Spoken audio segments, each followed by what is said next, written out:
동시성 정보 발생의 시차를 편집하는데 우리는 다양한 감각 정보를 받아들이고 처리하는데 이를 수동적으로 처리하지는 않는다.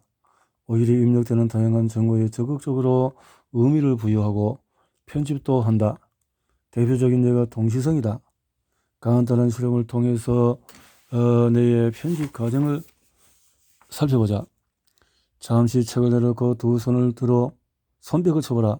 당신은 두 손바닥이 마주치는 모습을 보고 손뼉 소리를 듣고 두 손바닥이 마주치는 촉감을 느낄 수 있다. 촉각 정보.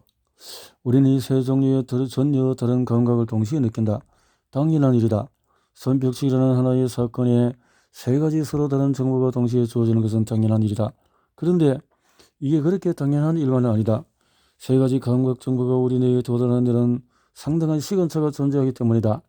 촉각 정보나 청각 정보는 시각 정보보다도 훨씬 더 빨리 뇌에 도착한다. 한 연구에 따르면 청각의 반응 속도는 0.28초, 시각은 0.33초. 그래서 차이가 나는 듯하다. 직접 실험하면 적어도 0.1초 차이가 난다. 단거리 달리기 선수에게 번쩍이는 빛으로 출발 신호를 주었을 때의 반응 속도는 190m/s였지만 총소리 출발 신호를 줄 때의 반응 속도는 160ms/s였다는 연구 결과도 있다. 이런 차이가 나는 이유는 청각 정보가 의식이 존재하는 대뇌 표질에 쫓아가는 데는 8에서 10ms/s에 걸리는 데 반해 시각 정보가 대뇌 표질에 도착하는 데는 20에서 40ms/s가 걸리기 때문이다. 게다가 시각 정보는 처리되는데도 더 긴 시간이 필요하다. 따라서 뇌는 손뼉 소리가 먼저 도착하고 조금 후에 두 손이 마주치는 정면이 도착한다. 촉각 정보는 청각보다도 더 빨리 처리된다. 뇌는 손의 감촉을 먼저 느끼고 손뼉 소리를 듣고 나서 두 손이 마주치는 모습을 보는 것이다. 만약에 내가 주어지는 정보를 수동적으로 처리하는 존재라면 손뼉을 칠 때마다 소리를 먼저 듣고 나서 손뼉이 마주치는 모습을 보게 될 것이다. 마치 비디오와 오디오의 싱크가 안 맞는 영화를 볼 때처럼 말이다. 그러나 우리의 의식은 이러한 시간 차이를 없애버린다. 뇌는 수동적으로 지각하는 존재가 아니다. 능동적으로 편집하는 존재다. 손뼉치기라는 것은 하나의 사건이 말고 시차를 두어서 대뇌에 도착하는 여러 가지 정보를 한데 묶어서 동시에 발생하는 것처럼 인식하는 것이다. 그래야 우리는 손바닥이 부딪히는 바로 그 순간에 손뼉 소리로 듣게 된다. 손뼉 소리와 손바닥이 부딪히는 장면이 동시에 지각이 되어 그것이 하나의 사건임을 아는 것이 아니라 그것이 하나의 사건임을 이미 알기 때문에 시차를 두고 전달되는 청각 정보와 시각 정보를 하나의 사건으로 묶어내는 것이다. 간단한 실험을 하나 더 해보자. 집게 손가락으로 콧등을 만져보라. 손가락이 콧등에 닿는 촉감과 코가 손가락 끝에 닿는 촉감이 동시에 느껴질 것이다. 그러나 실제로는 콧등에서 내려가는 촉각 정보가 손가락 끝에서 팔을 거쳐서 내려가는 촉각 정보보다도 먼저 도착한다. 우리는 콧등의 촉감이 먼저 받아들이고 나서 손가락에서 촉감을 받아들인다. 그런데 의식은 이러한 차이를 없애버리고 손가락으로 콧등을 만지기를 하나의 동시적인 사건으로 인지하도록 만든다. 이러한 동시성을 만들어내고 경험하는 주체가 바로 의식이다. 우리가 경험하는 현실은 이처럼 내가 만들어서 의식에 전달하는 것이다. 우리의 의식은 결코 주어지는 감각 정보를 수동적으로 반영하지 않는다는 말이 되도록 편집에서 하나의 이야기로 만들고 의미를 부여한다. 이러한 편집 또는 스토리텔링의 기능 자체가 의식의 본질이다. 데이비드 이글먼을 포함한 많은 대학자가 우리가 경험하는 현실은 내가 만들어내는 것이라고 단언한다. 일찍이 원효대사가 해골물을 마시고 슬퍼했다는 말씀이 떠오른다. 삼계 유심 만법 유식 세상에 존재하는 것은 마음뿐이며 모든 실체가 우리의 의식에 달려있다. 신매무법 호영별구 마음 외에 어떠한 실체도 없는데 또 무엇을 구하겠는가. 이는 환경사국에서 말하는 바와도 같다. 인간법 개성 일체 유심조 세상 모든 실체의 본성은 마음이 만들어낸 것임을 마땅히 깨달아야 한다는 것이다. 일체 유심조는 세상 만사가 그저 마음먹기에 달렸다라는 정도의 뜻이 아니다. 훨씬 더 깊고 근본적인 의미를 담은 말이다. 물질적인 대상이든 정신적인 대상이든 구체적인 사물이든 추상적인 개념이든 우리가 경험하는 모든 실체가 지각과 인식작용의 사물이라는 것이다. 이는 결코 메타포나 과정이 아니다. 종교적인 주장도 아니다. 뇌과학적으로 입증된 사실이다.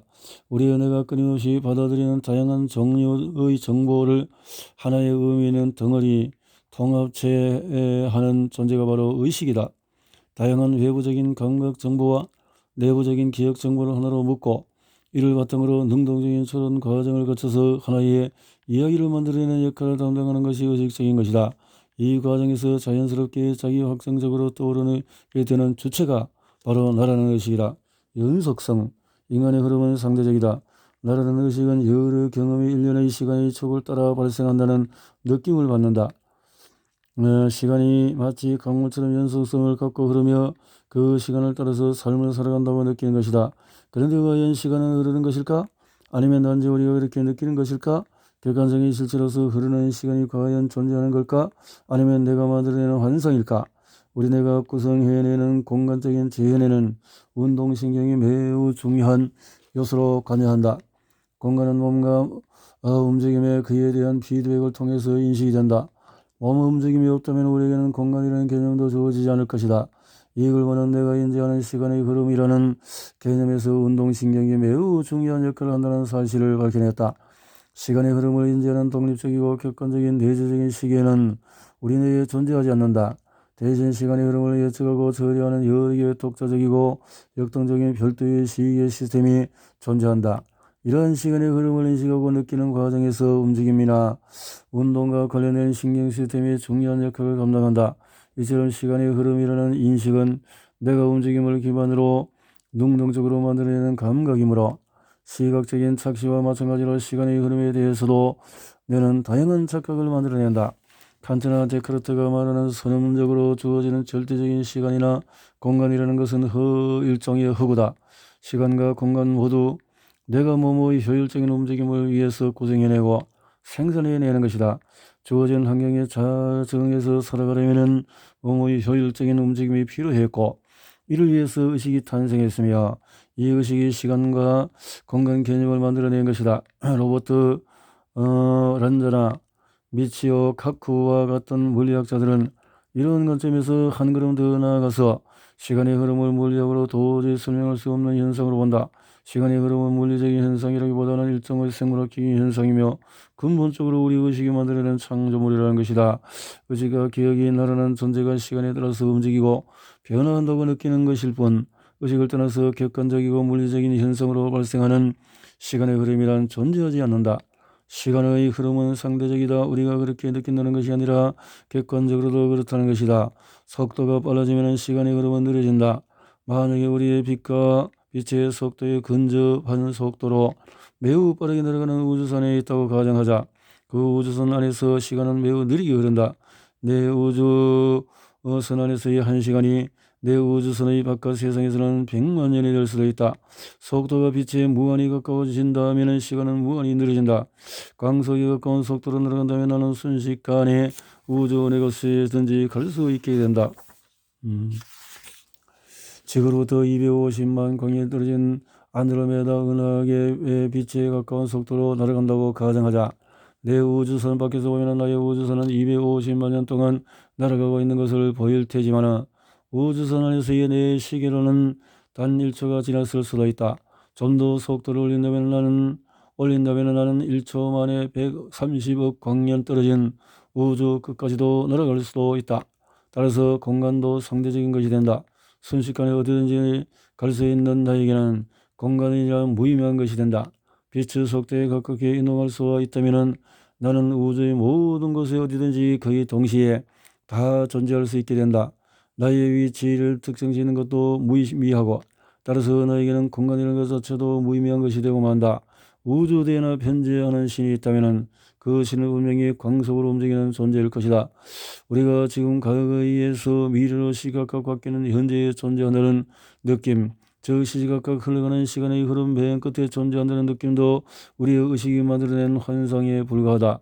수백억 년에 걸친 시간의 흐름에서 우리가 어떻게 우연히도 정확하게 시간의 흐름의 맨 끝에 존재하게 되었을까 설명해내기란 불가능하다. 재화성. 내가 만들어낸 몸임이지. 나의 의식은 내가 몸을 통해서 살아간다는 느낌을 준다. 나는 내 몸을 전반적으로 통제하는 컨트롤 타워라는 느낌을 주는 것이다. 그러나 내 몸이라는 이미지는 내가 만들어내는 일정의 환상에 불과하다. 내 몸에 대한 인식은 물질적인 실체로서의 몸 자체를 기반으로 하는 것이라기보다는 내의 편의상 만들어내는 것이다. 내가 인식하는 나의 몸은 내의 특성 기능이 생산해내는 자의적인 이미지에 불과하다. 우리는 다른 사람을 볼 때 그 사람의 몸을 본다. 다른 사람이 보는 나의 몸은 물리적인 신체다.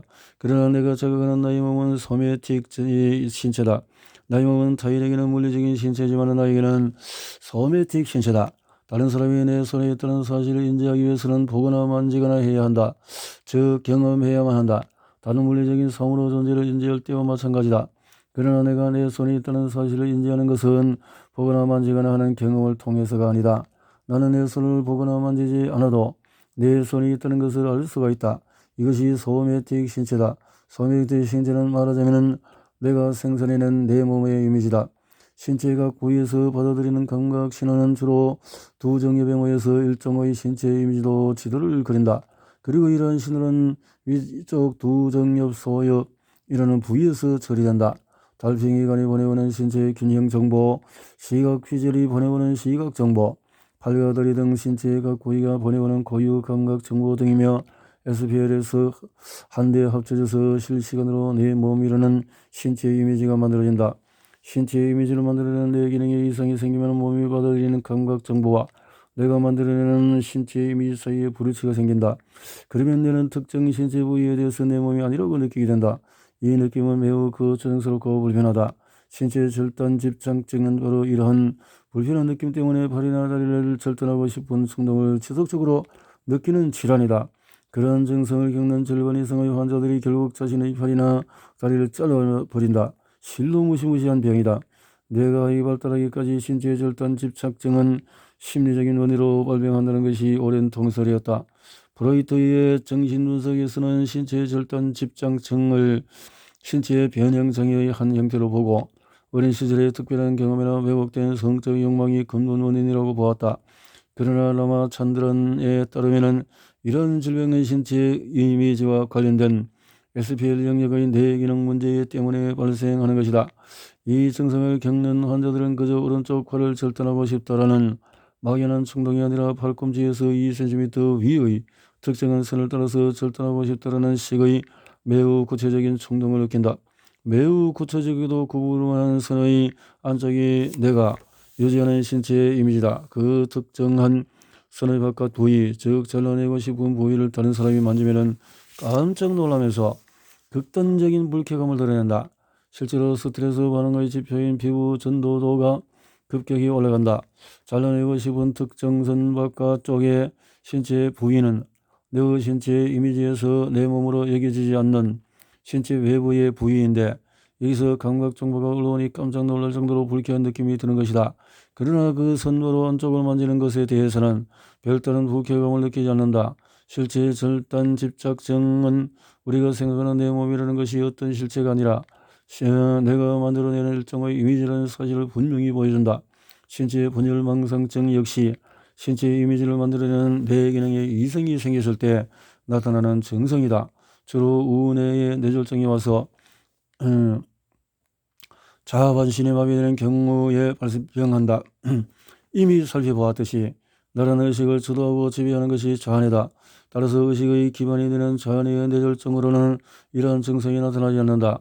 반면에 우반구의 뇌졸중으로 자아반신이 마비된 환자들은 자신이 반신마비가 되었다는 사실을 인정하려 들지 않는다. 의식의 기반이 되는 자아내가 멀쩡하기 때문이다. 알면서도 부정하는 것이 아니라 자신이 반신마비가 상태라는 사실을 아예 깨닫지 못하는 것이다. 이런 환자에게 우뇌의 지배를 받는 왼팔을 움직일 수 있느냐고 물어보면 당연히 움직일 수 있다고 대답한다. 물론 실제로 왼팔을 움직여보려고 하면 조금도 움직이지 못한다. 자신의 오른팔을 이용해서 왼팔을 겨우 들어 올리면서도 환자의 자신의 왼팔이 마비된 상태임을 인지하지 못한다.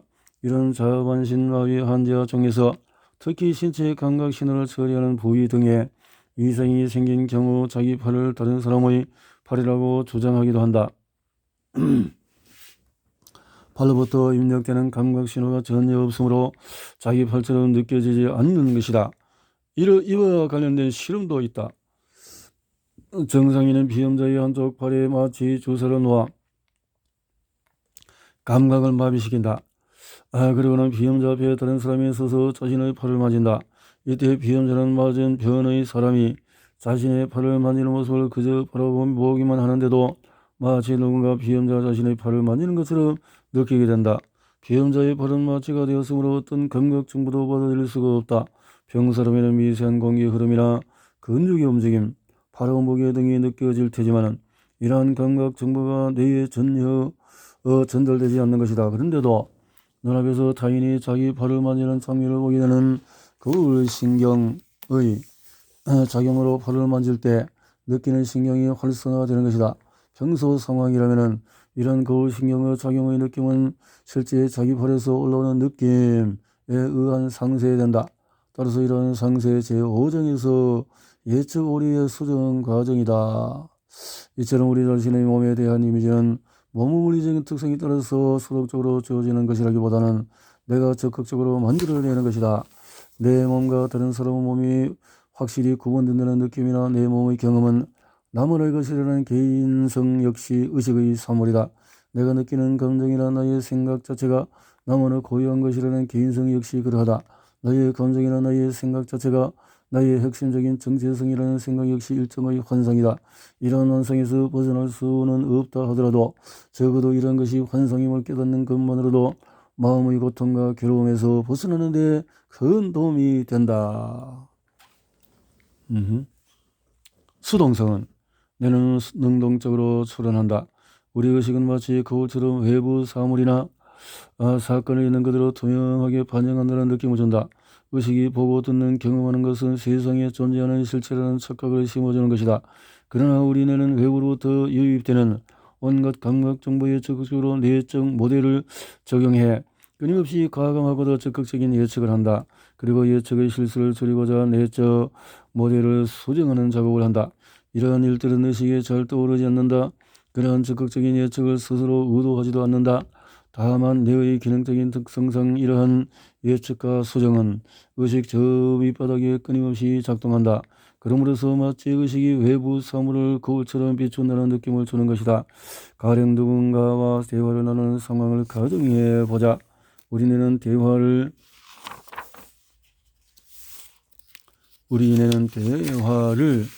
할 때 적극적으로 맥락을 파악해서 그 다음에 나올 것 같은 단어를 미리 예측한다.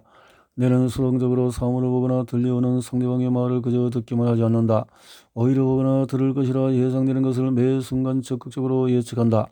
여러 뇌과학 연구들은 뇌가 상황에 따라서 특정한 사건이 발생하려는 것을 적극적으로 예측한다는 것을 보여주고 있다. 우리 뇌가 장차 경험할 것으로 추정되는 것을 적극적으로 모델링하고 예측하는 이유는 효율성 때문이다. 계단을 걸어서 내려갈 때를 생각해보자. 우리는 계단 하나하나의 높이를 매번 확인하고 계산해가면서 발을 내딛지 않는다. 만약에 한 걸음 내딛을 때마다 그래야 한다면 뇌는 매번 엄청나게 많은 정보를 처리해야 할 것이다. 우리 뇌는 한두 계단 내려간 다음에 계단의 높이가 일정할 것이라는 내적인 모델을 만들어서 예측을 하고 이를 외부 환경에 투사한다. 그렇게 계단의 구조와 높이에 대한 추측을 바탕으로 계단을 일일이 확인하지 않고도 효율적이고 빠르게 내려갈 수 있는 것이다. 이런 예측을 통해서 내가 처리해야만 하는 정보량은 대폭 줄어든다. 물론 계단 하나의 높이가 살짝 다를 경우 우리는 삐끗하거나 넘어질 수도 있다. 그러나 그럴 가능성은 매우 적다. 따라서 거의 없을 가능성에 대비해서 계단 하나하나의 높이를 일일이 계산하는 것은 매우 비효율적이다. 우리가 계단의 구조와 높이에 대해서 일반적인 내적 모델을 만들어두고 그에 따라서 행동하는 것이 훨씬 더 효율적이다. 우리의 행동이나 경험은 모두 이러한 내적 모델에 입각한 예측으로 이루어진다. 우리의 뇌가 아무런 예측이나 모델링 없이 무슨 소리를 듣거나 무언가를 바라보기만 하는 일은 없다. 시각 정보 역시 마찬가지다. 우리의 시각 경험은 눈을 통해서 들어오는 빛보다도 머릿속에 만들어내는 내적 모델에 훨씬 더 많이 의존한다. 그림 일본을 그림을 보자. 가운데는 삼각형이 보인다면 그것은 당신의 의식이 주어진 시각 정보를 바탕으로 추론할 결과다. 삼각형은 내적 모델을 외적 환경에 투사한 결과다. 시각세포가 포착할 수 없는 존재하지 않는 삼각형이 보인다는 것은 그러한 이미지를 내가 만들어낸다는 것을 의미한다. 이탈리아의 심리학자 카니자는 1970년도에 한 논문을 통해서 이러한 환상을 보여주는 이미지를 여러 개 만들어서 발표했다. 삼각형이나 사각형 등의 정당화된 형태뿐 아니라 이번 그림에서 보는 것처럼 비정형의 다양한 형태들도 이런 환상을 만들어낼 수가 있다.